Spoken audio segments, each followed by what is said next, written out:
Number one, गर्भाशय किससे संबंधित है? क्या कहा? गर्भ किससे संबंधित है? तो किससे संबंधित आपको पता होना चाहिए। मादा जनन तंत्र से संबंधित है, यानी कि ऑप्शन नंबर 20 का बिल्कुल सही है। मादा जनन तंत्र से गर्भाशय होता है जो कि संबंधित होता है, बी बिल्कुल सही हो जाएगा। अगला क्वेश्चन देख लेते हैं, क्वेश्चन नंबर 2 नंबर क्वेश्चन क्या है?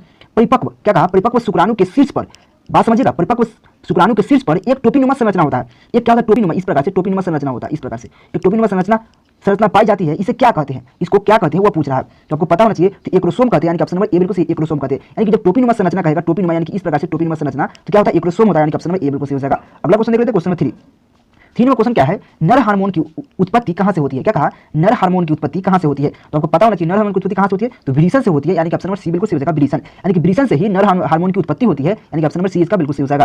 अगला क्वेश्चन देख लेते हैं, क्वेश्चन नंबर 4 नंबर क्वेश्चन क्या है? एक्रोसोम, यानी कहा एक्रोसोम इनमें से किससे संभाग है, यानी कि किसका संभाग है?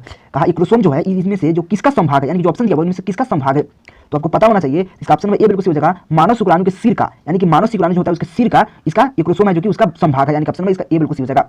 प्लीज यार आप लोग सब्सक्राइब जरूर कीजिए, वीडियो को शेयर जरूर कीजिएगा। अगला क्वेश्चन देखिए, क्वेश्चन नंबर 5 नंबर क्वेश्चन है, स्त्रियों में रज्जो निर्वृत्ति, यानी कि स्त्रियों में जो रज्जो निर्वृत्ति की उम्र होती है, यानी कि जो निर्वृत्ति की उम्र क्या होती है, जो स्त्रियों में जो रज्जो निर्वृत्ति होती है उसकी उम्र क्या होती है? तो आपको पता होना चाहिए 50 वर्ष होती है, यानी कि ऑप्शन नंबर सी बिल्कुल सही है, 50 वर्ष। क्या होती है? 50 वर्ष। अगला क्वेश्चन देख लेते हैं, क्वेश्चन नंबर 6 नंबर क्वेश्चन क्या है?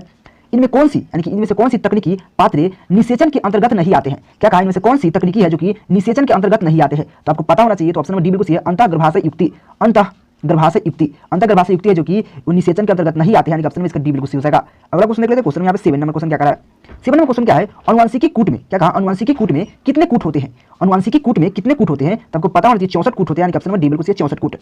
अगला क्वेश्चन देख लेते हैं, क्या कहा? द्विगुणित संरचना है। क्या कहा? इनमें जो ऑप्शन दिया हुआ है उसमें से कौन सा द्विगुणित संरचना है? तो एक का हो जाएगा ऑप्शन नंबर डी, द्वितीयक केंद्रक जो है कि द्विगुणित संरचना बिल्कुल सही हो जाएगा। क्या हो जाएगा? द्वितीयक केंद्रक। अगला क्वेश्चन देख लेते हैं, क्वेश्चन नंबर 9 नंबर क्वेश्चन क्या है?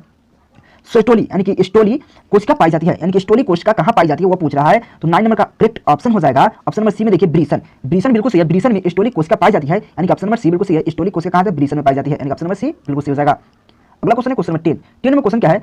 मानव मादा में गर्भकाल है, यानी कि मानव मादा में गर्भकाल कितना दिन का होता है? तो आपको पता है 9 माह का होता है, यानी कि ऑप्शन नंबर यहाँ पे सी बिल्कुल सही, 9 माह का गर्भकाल होता है, यानी कि 9 महीने के बाद ही कोई भी जो मानव मादा में होता है, क्या 9 महीना का ही गर्भकाल होता है, यानी कि 9 महीने बाद बच्चा जो कि जन्म लेता है, यानी कि ऑप्शन नंबर सी बिल्कुल सही हो जाएगा। अगला क्वेश्चन देख लेते हैं, क्वेश्चन नंबर 11 नंबर क्वेश्चन क्या है? ग्राफियन, यानी कि ग्राफियन फोलिकल, यानी कि फोलिकल, यानी क्या कहा? ग्राफियन जो फोलिकल है वो पाए जाते हैं, वो कहां पाए जाते हैं? जो ग्राफियन फोलिकल है वो कहां पाए जाते हैं? तो 11 का ऑप्शन नंबर सी में देखिए, मेढक के अंडाशय में, यानी कि मेढक के अंडाशय में ग्राफियन फोलिकल पाए जाते हैं, यानी कि ऑप्शन नंबर सी बिल्कुल सही हो जाएगा, ग्राफियन जो क्या है? मेढक के अंडाशय में। अगला क्वेश्चन देख लेते हैं, क्वेश्चन नंबर यहाँ पे 12 नंबर क्वेश्चन क्या है?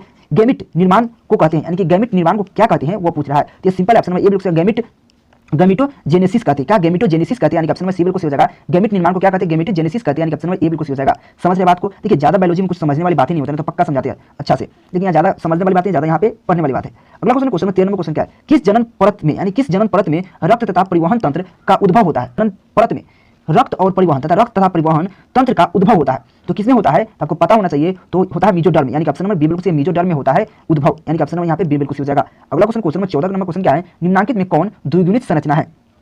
कौन है जो कि द्विगुणित संरचना है? तो आपको पता होगा ऑप्शन नंबर सी में देखिए, युग्मनज, यानी कि ऑप्शन नंबर सी बिल्कुल सही, युग्मनज, यानी कि युग्मनज है जो कि द्विगुणित संरचना है, यानी कि ऑप्शन नंबर सी बिल्कुल सही है।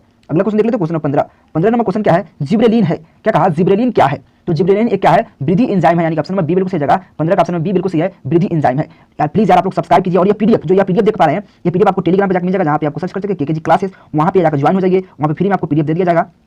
अगला क्वेश्चन है क्वेश्चन नंबर 16 नंबर क्वेश्चन क्या है? एक स्वस्थ महिला, यानी कि एक स्वस्थ महिला पूरे जीवन काल में उत्पन्न, यानी कि जो उत्पन्न कुल अंडों की संख्या होती है, यानी कि जो एक स्वस्थ महिला है उसको अपने पूरे जीवन काल में कितना, यानी कि कुल कितने अंडे की संख्या होता है, यानी कि उत्पन्न कुल अंडों की संख्या होती है, कितना होती है? ये बहुत सिंपल है, 400 होती है, यानी कि ऑप्शन नंबर बी बिल्कुल सही है, 400। अगला क्वेश्चन देख लेते हैं, क्वेश्चन नंबर 17 नंबर क्वेश्चन क्या है?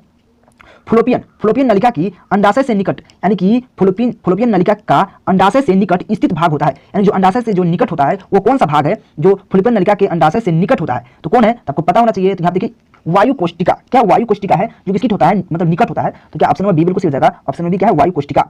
अगला क्वेश्चन देख लेते हैं, क्वेश्चन नंबर 18 इनमें से कौन नर युग्मक, यानी कि इनमें से कौन सा नर युग्मक से संयोज करके, क्या कहा? इनमें से कौन है जो कि नर युग्मक से संयोज करके भ्रूणपोष बनाता है? क्या भ्रूणपोष कर रहा है? तो भ्रूणपोष कौन बनाता है? तो आपको पता होना चाहिए, तो 18 का हो जाएगा ऑप्शन नंबर सी, द्वितीयक केंद्रक है जो कि संयोग यानी कि नर युग्मक से संयोज करके भ्रूणपोष बनाता है, यानी कि ऑप्शन नंबर सी बिल्कुल सही हो जाएगा। क्या हो जाएगा? द्वितीयक केंद्रक। अगला क्वेश्चन देख लेते हैं, क्वेश्चन नंबर क्या है? 19 नंबर क्वेश्चन क्या है? जनन अंग विकसित होते हैं, यानी कि जनन अंग विकसित होते हैं भ्रूणीय किसमें? तो आपको पता होना चाहिए 19 का ऑप्शन नंबर सी, मीजोडर्म में, यानी कि मीसोडर्म होता है, मीसोडर्म, यानी कि ऑप्शन नंबर सी बिल्कुल सही है। यानी कि जो जनन अंग विकसित कहां से होता है? तो मीसोडर्म से होता है, यानी कि ऑप्शन नंबर सी बिल्कुल सही जगह, कहां से? मीसोडर्म। अगला क्वेश्चन देख लेते हैं क्वेश्चन 20 में क्वेश्चन क्या है, लैंडिंग लैंडिंग कोशिका पाई जाती है। क्या कहा, लैंडिंग कोशिका कहाँ पाई जाती है, यह पूछ रहा है। तो 20 का बिल्कुल सही हो जाएगा ब्रीसन, यानी ऑप्शन में बी बिल्कुल सही है, ब्रीसन। ब्रीसन में लैंडिंग कोशिका पाई जाती है, यानी ऑप्शन में बी बिल्कुल सही हो जाएगा। प्लीज यार इतना मेहनत से यदि किए हुए हैं टाइपिंग के तो प्लीज यार सब्सक्राइब जरूर कीजिए। अगला क्वेश्चन 21 क्या है, भ्रूण की 16 कोशिकाएं। क्या कहा, भ्रूण की 16 कोशिकाएं अवस्था कहलाती है। जो भ्रूण की जो 16 कोशिकाएं अवस्था होती है उसको क्या कहते हैं, तो आपको पता होना चाहिए, मोरुला कहते हैं, यानी ऑप्शन में ए बिल्कुल सही मोरुला।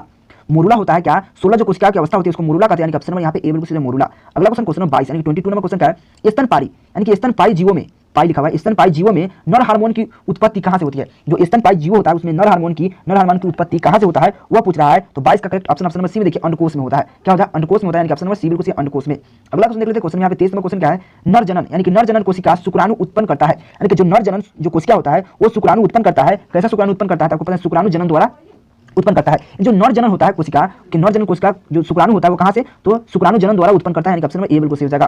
अगला क्वेश्चन देखते हैं क्वेश्चन 24 में क्वेश्चन क्या है, एंड्रोजन्स यानी कि एंड्रोजन्स किससे उत्पत्ति करता है, यानी कि एंड्रोजन किससे उत्पत्ति करता है, यह पूछ रहा है। जो एंड्रोजन्स होता है वो किससे उत्पत्ति करता है, तो किससे उत्पत्ति करता है, शुक्राणु जनन को उत्पत्ति करता है, यानी ऑप्शन में सी बिल्कुल सही जगह शुक्राणु जनन।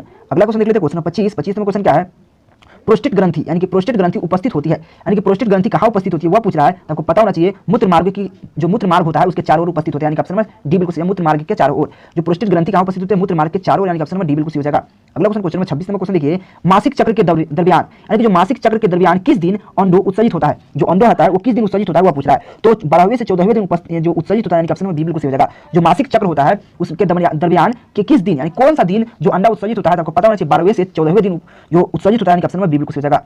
अगला क्वेश्चन देख लेते हैं क्वेश्चन 27 में क्वेश्चन क्या है, मानव में निषेचन होता है। यानी कि मानव में निषेचन होता है, कहां होता है मानव में निषेचन, तो आपको पता होना चाहिए। तो 27 का ऑप्शन नंबर डी में देखिए, 27 का ऑप्शन फ्लोपिक नलिका में, यानी कि फ्लोपियन नलिका में होता है, यानी कि फ्लोपियन नलिका में मानव को निषेचन होता है, यानी कि ऑप्शन नंबर डी बिल्कुल सही हो जाएगा। अगला क्वेश्चन नंबर 28 देखते हैं, पूर्ण विकसित जंतुओं में सभी संरचनाएं विकसित होती है। यानी कि पूर्ण विकसित जंतुओं में सभी संरचनाएं विकसित होती है, कहां होती है, तो आपको पता होना चाहिए, जो जन्म स्तरों के द्वारा, यानी कि जन्म स्तरों के द्वारा विकसित होती है। क्या कहा, जो पूर्ण विकसित जंतु होते हैं उसमें संरचनाएं जो विकसित कहां से होती है, तो जो जन्म स्तरों के द्वारा विकसित होती है, यानी कि ऑप्शन में डी बिल्कुल सही हो जाएगा। अगला क्वेश्चन देखते हैं क्वेश्चन 29 यानी कि 29 में क्वेश्चन क्या है, परिपक्व मादा युग्मक के बने, यानी कि परिपक्व मादा युग्मक के बनने की प्रक्रिया पूछ रहा है। जो परिपक्व मादा युग्मक के बनने की प्रक्रिया क्या है वह पूछ रहा है। तो 29 का ऑप्शन में डी बिल्कुल सही, अंडे जनन, यानी कि अंडे जनन जो बनने की प्रक्रिया है, यानी कि ऑप्शन में डी बिल्कुल सही हो जाएगा। अगला क्वेश्चन देख लेते हैं क्वेश्चन 30 में क्वेश्चन क्या है, शुक्राणु यानी कि शुक्राणु किसके मदद से जोना प्ल्यूजिस यानी कि प्ल्यूसिड है, प्ल्यूसिड लिखा हुआ है, प्ल्यूसिड को विभेद करता है।